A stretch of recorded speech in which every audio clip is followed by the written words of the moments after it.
قربانی آ رہی ہے، آؤ قربان کریں وہ لہجے جن میں تلخیاں جنم لیتی ہیں، جن میں نفرتیں کدورتیں پیدا ہوتی ہیں۔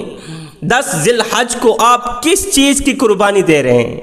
اللہ نے تو حضرت ابراہیم علیہ السلام کو آزمانے کے لیے، امتحان میں ڈالنے کے لیے آپ کے بیٹے کی قربانی مانگی تھی۔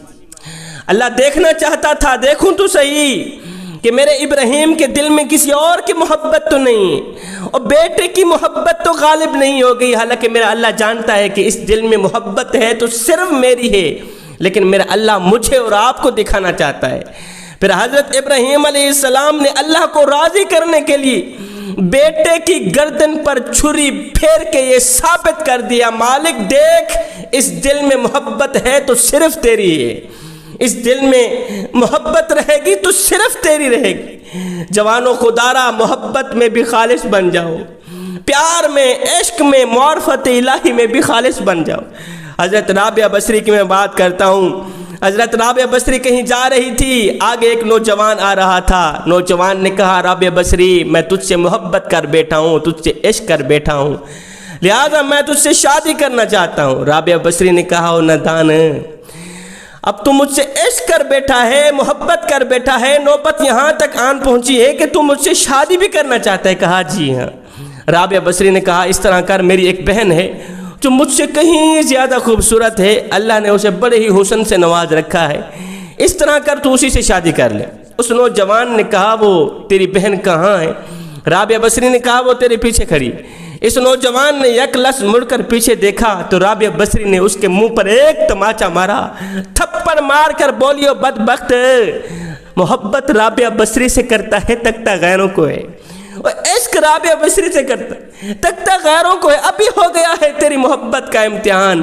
اس نوجوان نے اپنا سر پیٹا، خاک ڈالی، کہا، میں نے دنیا میں کسی عورت سے محبت کا دعویٰ کیا، جب مڑ کر پیچھے دیکھا تو میرے منہ پر ایک تماچا لگا۔ کہا، کتنا بدبخت ہوگا وہ انسان جو دعویٰ کرے رب کی محبت کا، تکے غیروں کو، جو دعویٰ کرے رب کے عشق کا، تکے غیروں کو۔ ہے جوانوں، محبت میں بھی خالص بن جاؤ، اور سچی محبت قربانی مانگتی ہے، سچی محبت امتحان مانگتی ہے۔ قربانی چاہے ایک بیٹے کی ہو، چاہے کربلا کی سرزمین پر 72 شہیدوں کی ہو، قربانی چاہے اسماعیل کی ہو، قربانی چاہے کربلا کی سرزمین پر علی اکبر کی ہو، علی اصغر کی ہو، قربانی چاہے اولو محمد کی ہو، قاسم کی ہو، قربانی چاہے حضرت اسماعیل علیہ السلام کی ہو، قربانی چاہے کربلا کی تپتی سرزمین پر، تپتی ریت کے اوپر فاطمہ کے بیٹے نواسہ رسول امام حسین کی ہو، قربانی قربانی ہی ہوتی ہے۔ اصل قربانی کی حقیقت بھی یہی ہے کہ ایک عاشق اپنی جان کو اللہ کے حضور پیش کر دے، مالک تیری رضا پہ میں اپنی رضا قربان کرتا ہوں۔ آپ بتائیں کہ آپ اس دفعہ کس چیز کی قربانی دے رہے ہیں؟ صرف بکرے کی قربانی دے رہے ہیں یا اپنے آپ کی قربانی بھی دے رہے ہیں؟ اپنے آپ کی قربانی دینے کا مقصد یہ نہیں ہے کہ آپ چھرا اٹھائیں اپنی گردن پہ پھیر دیں۔ اپنی قربانی کا مطلب یہ نہیں ہے کہ آپ غریب ہیں، قربانی نہیں کر سکتے، سود کا پیسہ اٹھا کر آپ قربانی دے رہے ہیں، ہرگز نہیں کرنا ہے ایسا۔ اپنے آپ کی قربانی دینے کا مطلب یہ ہے کہ آپ بکرا ذبح کرنے کے ساتھ ساتھ اپنی انا کو بھی ذبح کر ڈالیں، بکرا ذبح کرنے کے ساتھ ساتھ اپنے غصے کو بھی ذبح کر دیں، بکرا ذبح کرنے کے ساتھ ساتھ اپنے اندر رکھی حقارت کو، نفاق کو، غرور کو، تکبر کو، سب کچھ فنا کر دے، ختم کر دیں۔ بکرے کو ذبح کرنے کے ساتھ ساتھ غیبت کو بھی ذبح کر دینا، چغلی کو بھی ذبح کر دینا، جھوٹ کو بھی ذبح کر دینا، یہ ہے تمہاری اصلی قربانی۔ قربانی کرتے وقت اللہ سے یہ عہد کریں، مالک تھکاوٹ ہونے کے باوجود بھی نماز نہیں چھوڑوں گا، سجدہ کرنا نہیں چھوڑوں گا، مالک ہر وقت تیرا شکر ادا کرتا رہوں گا، اس زبان پر ناشکری کے الفاظ نہیں آئیں گے، تیرا شکوہ نہیں کروں گا۔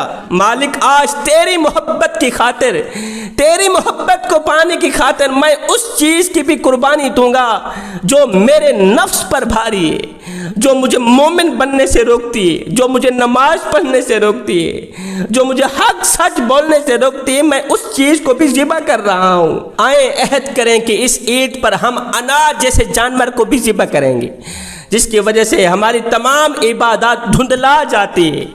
جوانوں، اس انا کو ختم کر دو، اس انا کو فنا کر دو۔ انا کی فنائی میں بقا ہے۔ انا ایک ایسا اژدہا ہے جو ہماری تمام عبادات کو نگل جاتا ہے، ہماری نماز کو، روزوں کو، قیام کو، رکوع کو، سجود کو اس طرح کھاتا ہے جس طرح آگ لکڑیوں کو کھاتی ہے۔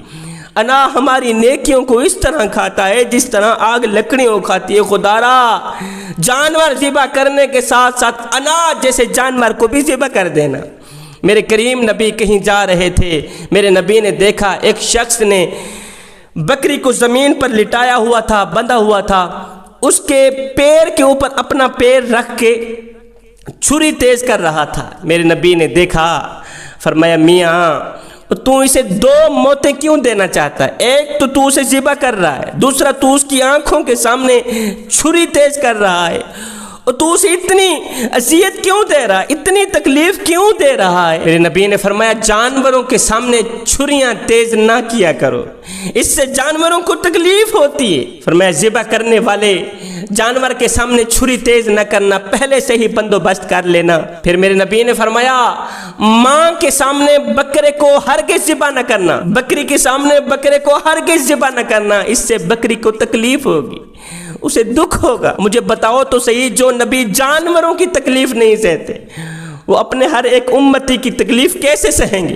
اب جانوروں کا تو کوئی جوڑ ہی نہیں انسانوں کے ساتھ۔ میرے نبی نے فرمایا صحابہ، کسی یتیم بچے کے سامنے اپنے بچے سے پیار نہ کرنا، اس سے یتیم کا دل دکھے گا، اس کو اس کا مرا ہوا باپ یاد آئے گا۔ فرمایا او صحابہ، کسی بیوہ عورت کے سامنے اپنی بیوی کی تعریف بیان نہ کرنا۔ او میرے صحابہ، کسی غریب کے سامنے اپنی دولت کی نمائش نہ کرنا، اس سے غریب کا دل دکھے گا۔ فرمایا سیم اسی طرح بکری کے سامنے بکرے کو ذبح نہ کرنا، اس سے بکرے کی ماں کا دل دکھے گا، اس کا کلیجہ پھٹ جائے گا، اس کو تکلیف میں مبتلا نہ کرنا۔ اللہ کرے تمہاری قربانیاں قبول ہو جائیں۔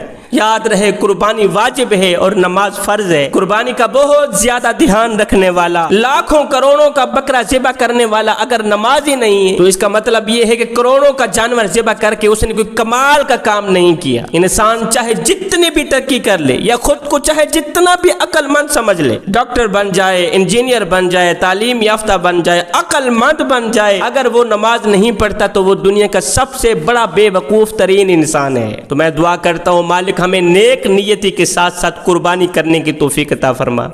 قربانی کرنے کے ساتھ ساتھ بکرا ذبح کرنے کے ساتھ ساتھ اپنی انا کو، اپنی میں کو، غرور کو، تکبر کو، چغل خوری کو، غیبت کو، جھوٹ کو، ان تمام چیزوں کو جو مالک تجھے اچھی نہیں لگتی، جو تیری ناپسندیدہ ہیں، ان تمام چیزوں کو بھی ذبح کرنے کی توفیق عطا فرما۔